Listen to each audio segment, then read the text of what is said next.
Hey everybody, welcome back. I decided I wanted to do a little bit of a series where I highlight different stitches in hand embroidery that deal with pretty heavy texture.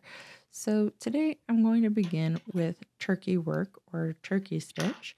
And to begin, I have 6 strands threaded into my needle and I'm going to insert it from the front of the fabric towards the back.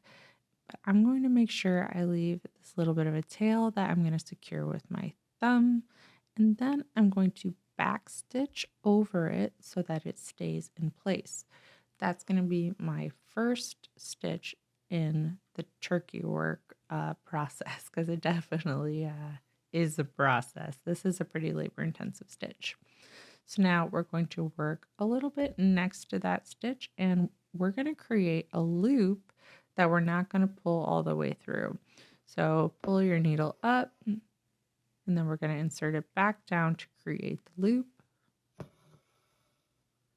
And just like with that tail, I'm going to hold this in place so I don't accidentally pull it through to the back. And then I'm going to make a back stitch over the top to secure them. As you can see, there's 2 entry points, obviously, because we inserted our needle up and then back down.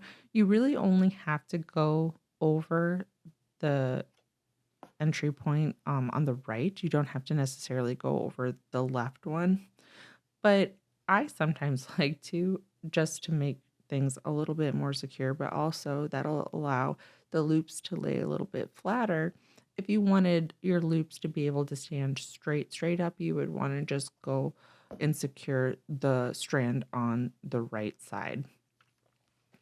And really, it's just a personal preference at the end of the day. Like I've said many times, there's no rules in hand embroidery. It's all about figuring out what you like the look of, like what you like to stitch.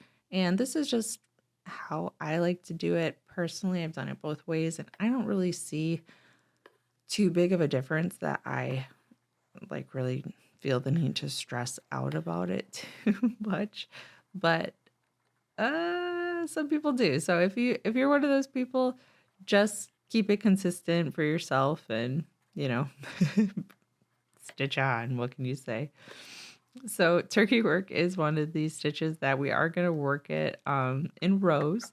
So I'm going to create these loops all across the top of this. And then when I get to the next row, I'm just going to kind of hold them up and away as I work on our second row of loops.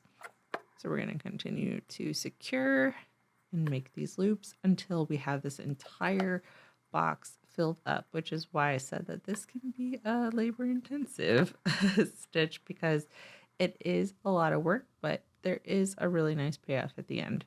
So this is me about halfway done. As you can see, there are tons of loops at this point, and you can make them as tall as you would like. You just want to make sure you give yourself enough height that you can trim them down, because we're actually going to take some scissors to this once we are finished creating our loops. So I ran out of the color that I was using and I decided to just substitute with a little bit of blue, which I think turned out pretty nice, and kind of envision it's like moss and then a little bit of water maybe or something like that, or funky carpet or something. So here we go. Now for the haircut. I'm going to go in and cut these loops first because it's just kind of a satisfying thing to do. And then you start trimming. So I like to kind of give a little run through with the scissors and my fingers just to get all the scraps out of there as I'm working, so you can make sure that you see how short you're getting. And then you really just keep cutting until you get the look that you're going for. And I think that's it. There's my nice fuzzy texture.